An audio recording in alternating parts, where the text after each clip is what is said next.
loan application guys na hindi pang 7 days. Yes po, ito pong loan application na na-applyan ko is merong 28 days to pay na repayment period. At alam nyo ba guys, hindi talaga siya 7 days dun sa first loan ko sa kanya. Kasi this time guys, nakapag-reloan po ulit ako sa kanya and goods po na na-approve po yung aking application. Kasi sa panahon ngayon guys, marami po dyang loan application na sa una ka lang papautangin tapos sa second reloan mo hindi ka na ma-approve. Pero goods itong loan application na to guys kasi first loan ko sa kanya, approved po at hindi po yung 7 days. Second na pag-apply ko is approved din which is may mahaba na siyang repayment period. At ito nga po ay 28 days. 28 days na. Which is okay kapag talagang wala kang inaasahang pambayad within a week, diba? Kasi almost 1 month to pay na siya kasi 2 araw na lang, 30 days na guys. Okay na yung 28 days. So this time guys, akin po kayong i-update about dito sa loan application na mula sa Google Play Store na ang pangalan nga po is MoneyCat. So kung familiar ka na dito guys, share mo yung experience mo dyan kay MoneyCat para at least magkaroon pa ng karagdagang idea yung mga bago pa lang magta-try. Pero kapag bago ka po, panoorin mo to hanggang dulo kasi may mga dapat ka pong malaman sa application na to bago ka mag-try. So hindi porket po na-approve po ako ng first loan at ng second loan is okay na agad at recommended ko na siya para sa inyo guys. So dito guys, alamin mo kung magkano yung na-approve sa akin ngayong pangalawang loan ko na sa kanya. At magkano yung interest na ipinatong niya dun sa aking second loan amount. So this time guys, if ever man na hindi ka pa po nakasubscribe sa aking YouTube channel, kindly click the subscribe button, turn on the notification bell and be updated lagi sa ating mga vlog. At syempre po, i-announce ko rin po dito sa video natin yung ating daily GCash giveaway na 2 winners. At ito na nga po yung ating first winner. Naku, congratulations po sa'yo. So stay connected lang, stay active. At syempre, watch mo tong video na to until the end. Baka ikaw na yung ikalawa nating pa-daily GCash giveaway winner.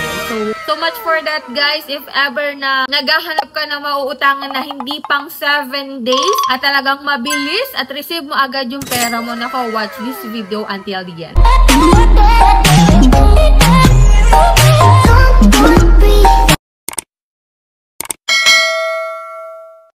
So disclaimer no, hindi ko po pinopromote sa inyo si MoneyCat. Hindi ko po nire-recommend na umutang kayo kaagad dito hanggat hindi nyo pa nakikita yung na-loan ko sa kanya at yung interest na pinatong niya. So dito guys, yes po, siya po ay hindi po 7 days. At yes rin po, mabilis ko pong na-receive yung na-loan ko dito kay MoneyCat. So if ever na naghahanap kayo ng links, you can check the links on my pinned comment at sa description box. Pero walang sapilitan yun guys. Pwede mo rin siyang i-install sa Google Play Store. So dito guys, if ever na wala ka ng option, i-check mo tong si MoneyCat. Pero, panoorin mo muna to hanggang dulo. At ito nga guys, if ever na first time ka, panoorin mo din po yung vlog ko lately lang. Dahil umutang po ulit ako kay MoneyCat ngayong 2025 at na-approve po ulit yung aking first loan amount ko sa kanya. At ito nga po, nabayaran ko na siya at ito yung sasabihin ko talaga sa inyo guys na honest review ko kay MoneyCat. Alam nyo ba, sobrang daming tumatawag sa akin numbers kahit hindi pa due date ko. Kasi ang due date ko po talaga is August 23 at ngayon po ay August 21 pa lamang. Pero marami na pong tumatawag sa akin na number na ang simula po ng number ay 0917. Yes, 0917. Yan lagi yung kumukontak sa akin. Then kapag sinasagot ko naman, wala namang umiimik. And then guys, sa email din, marami pong nag-i-email sa akin kung paano daw magbayad kay MoneyCat. Which is okay naman kasi nagbibigay sila ng instruction paano magbayad. Which is ang nakakainis nga dun guys is hindi ko pa nga po due date. Bakit ka agad nangungulit kung paano magbayad? Bakit ka nangungulit sa tawag? Eh, hindi ko pa nga po due date. Kasi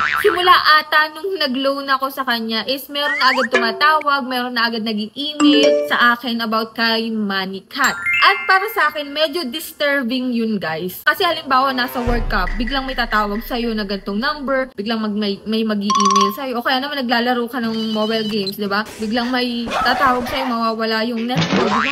Nakakairita guys. At yun, binayaran ko na din siya ngayong araw. At na-approve din naman ako kaagad-agad ngayong araw. At syempre, ako tong makulit. At curious rin ako, baka sakaling mas maganda yung offer ni Manikat sa akin. So, nag-try po ulit akong umutang. Kahit naiirata ako, kahit nakukulitan ako sa mga tawag nila, tinry ko siyang ulit applyan para makita ko kung anong pagbabago, kung anong changes. Kasi sinasabi nung iba na hanggang first loan lang daw dito kay Manikat, hindi na daw po nagpapa-reloan. Which is wrong. Napatunayan ko na hindi siya first loan lang kasi nakapag-reloan po ako agad kasi na-approve ako. And hindi na rin po siya 10 days kasi naghumaba yung kanyang repayment period, which is plus factor para sa akin, guys. Pero yung loan amount, guys, ay eto po. Papakita ko sa inyo later. So, ito nga, guys, if ever na hindi ka pa po maalam magbayad kay Manikat, may mga option naman po sila dito. So, marami silang options. Pwede pong online banking or e-wallet at pwede rin pong over the counter if ever man na wala kang e-wallet or online banking, no? So, dito, guys, ang ginamit ko po is GCash at ito nga. So, 1,400 po yung babayaran ko. No? Kung makikita mo dito, August 23 pa. Pero magbabayad na ako ngayong August 21. So, click ko lang yung pay dito. And then, click ko lang yung select a payment option. Check ko yung agree. Then, select. And then, kung makikita mo dito, nandito yung mga list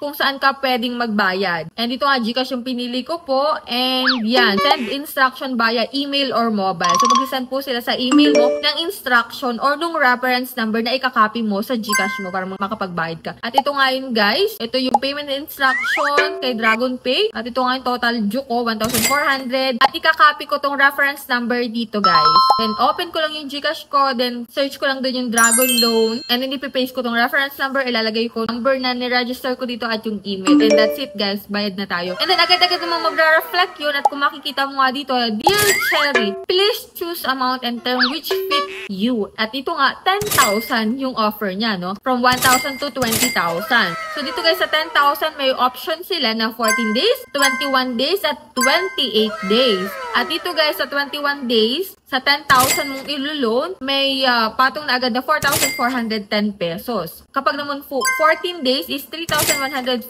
yung patong. Then 28 days, guys, is 5,880 pesos. So, ang pinili ko po dito, guys, syempre yung 28 days, 1 month to pay, no? Almost na. So, yan, kinili ko yung choose loan and get it. And after a while, yan, nakalagay dito, Dear Cherry, I am so happy you got an approval. We've already made the transfer to your account. You will receive it soon. So, approve yung aking second loan amount. Siyempre, 10,000 yun, guys. Almost 6,000 yung patong niya, no? So, nung chinek ko, guys, dito, nung nirefresh ko yung kanilang application, 1,588 po yung nakita kong amount, which is, ang pumasok nga daw po na loan amount sa akin is 1,000 pesos only. Which is same lang din nung first loan amount ko sa kanya. 1,000 pesos lang din po yung na-receive ko sa bank account ko. Pero, yun po ay 10 days to pay lang. Pero, 400 yung idinagdag doon. And din dito, guys, almost 600 pero 28 days to pay na po siya. So, pumapatak kung 588 divide 28 days, nasa 21 pesos po a day